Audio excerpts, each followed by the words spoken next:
It began quietly, just a feeling that something wasn't right. For more than 50 years, Suzanne Rogers had faced every storyline daytime television could imagine, but nothing on Days of Our Lives could prepare her for the script real life was about to write. In the summer of 2025, during a short hiatus from filming in Los Angeles, Suzanne went in for what she thought would be a routine health check. The doctors scheduled a few tests, another colonoscopy, maybe an MRI. Nothing alarming at first, until they asked for a PET scan and a biopsy. That's when her heart sank. The minute he said that, she recalled, "I knew it was something more." After weeks of waiting, the results arrived like a storm. Her doctor sat across from her, his tone careful, deliberate. "You have cancer," he said. Stage 2 colorectal cancer. At 82, the woman who had played Maggie Horton for more than 5 decades was suddenly playing the hardest role of her life, herself. She had spent years embodying resilience on screen, but now the fight was real. Suzanne had always taken care of herself. Regular checkups, careful diet, balance, everything by the book. That's what made the news so shocking. Yet, even in that moment of fear, her instincts as a professional took over. She finished filming on June 13, smiling for the cameras, before quietly stepping away to begin treatment.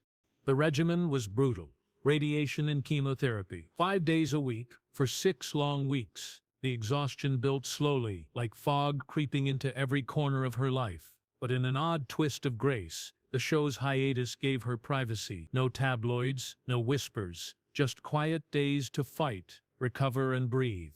"It helped me," she said softly. "It gave me time to chill, to get myself healthy." Still, those days were anything but easy. Far from her family in Los Angeles, Suzanne leaned on the people who had become her second family, her castmates. Lindsay Godfrey, who played her on-screen daughter, knew this road all too well. A cancer survivor herself, Lindsay became Suzanne's anchor. She attended infusions, held her hand, and reminded her that strength doesn't always look like courage. It sometimes looks like showing up. After treatments, they'd grab food with Paul Telfer, the actor behind Xander Kyriakis, and Lindsay's daughter, Adela. Those quiet meals became lifelines. A little laughter, a little normalcy, a reminder that life existed beyond the hospital walls. Eventually, Suzanne allowed Lindsay to share the news with the rest of the cast. What followed was a wave of love from co-stars and crew: Mary Beth Evans, Stephen Nichols, Greg Ricart, Annalyn McCord. Even her makeup artist sent prayers. The producers promised her that her role would wait, no matter how long it took. By July 31, the treatments were over. She'd made it through. But the recovery was another journey. Her energy came and went. Some mornings she woke ready to work, others she could barely rise. Still, she refused to let fear rewrite her story. "I start back to work next week," she said with a small smile. "I'm anxious, but it's not because of my illness. I just want to do my best." Fans, who had grown up watching her, began to speculate when she'd return. Some even feared she'd retired for good. But Suzanne was quick to correct the rumors. "I don't want to upset anybody," she told her sister, "but I want them to know the truth." There was no farewell, no retirement, just a woman determined to keep going. The good news was that the cancer had been caught early. Her prognosis was strong. She didn't lose her hair. Maggie Horton's trademark grace would remain untouched. For the first time in months, Suzanne could talk about the future again, not as a character, but as herself. Still, behind the relief, there was grief. Because while Suzanne was preparing for her comeback, her Days of Our Lives family had already suffered a devastating loss.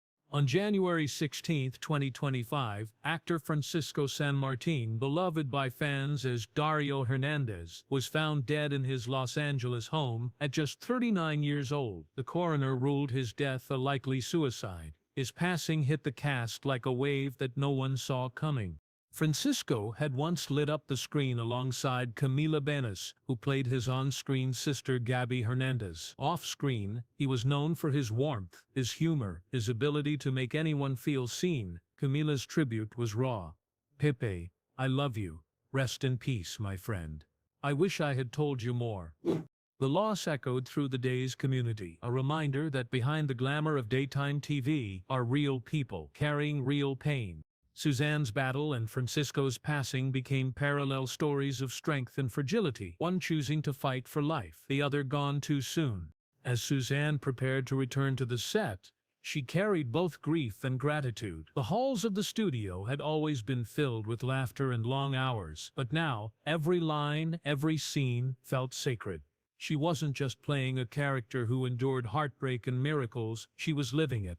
"I've always said I'm blessed to do what I love," she once reflected, "but now I understand what that really means."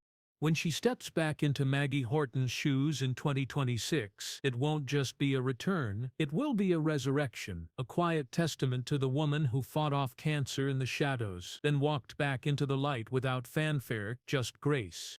Her story reminds us that survival isn't always loud. Sometimes, it's quiet persistence, the will to show up, even when the script feels cruel. Suzanne Rogers has faced the fight of her life and won. But she carries the memory of those who didn't make it, the co-stars, the friends, the voices silenced too soon. She may play a character who's seen it all, but behind the scenes, Suzanne Rogers embodies something even rarer, a real-life story of endurance, faith, and quiet heroism. They didn't just live their stories, they became them. What part of Suzanne's journey moved you the most? Her fight for life, or her refusal to let fame define it?